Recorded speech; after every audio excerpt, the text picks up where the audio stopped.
Assalamualaikum warahmatullahi wabarakatuh. Perkenalkan, nama saya Risdayanti. Saya perwakilan kelompok 1. Di sini saya akan menjelaskan tentang akreditasi sekolah dengan dosen pengampu Dr. Jamaluddin SAG MPD.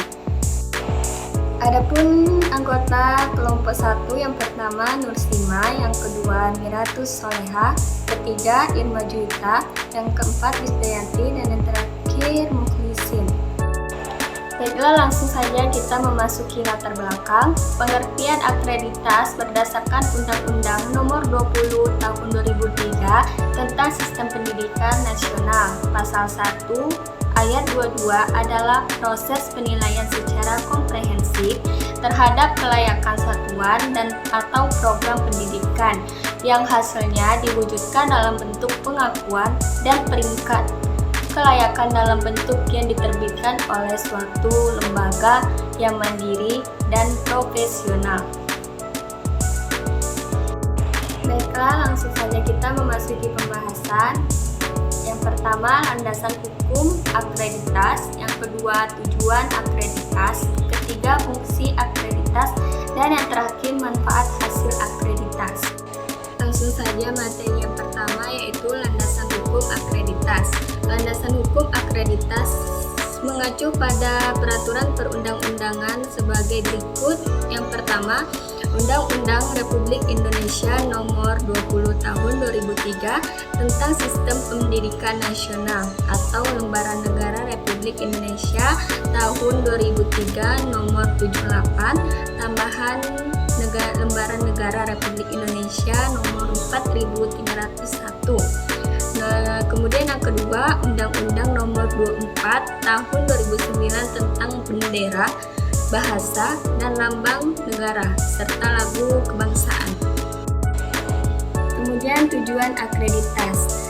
Tujuan akreditas sekolah atau madrasah ada 4. Yang pertama, memberikan informasi tentang kelayakan sekolah atau madrasah yang dilaksanakan. Kedua, memberikan pengakuan peringkat kelayakan. Ketiga, memetakan mutu pendidikan mengacu pada standar nasional pendidikan.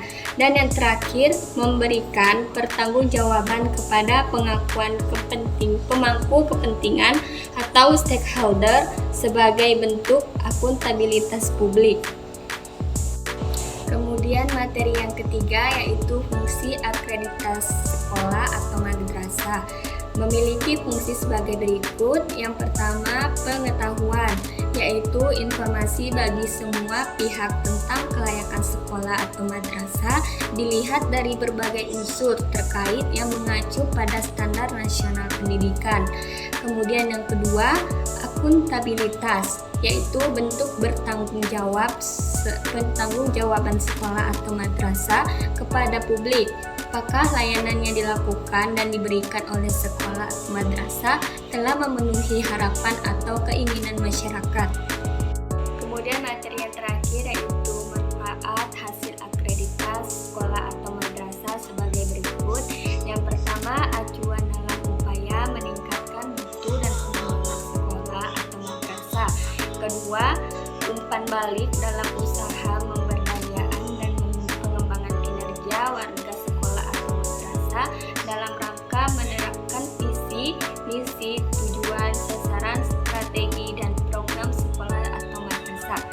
Ketiga, motivasi agar sekolah atau madrasah terus meningkatkan mutu pendidikan secara bertahap, terencana, dan kompetitif baik di tingkat kabupaten atau kota, provinsi, nasional, bahkan regional, dan internasional.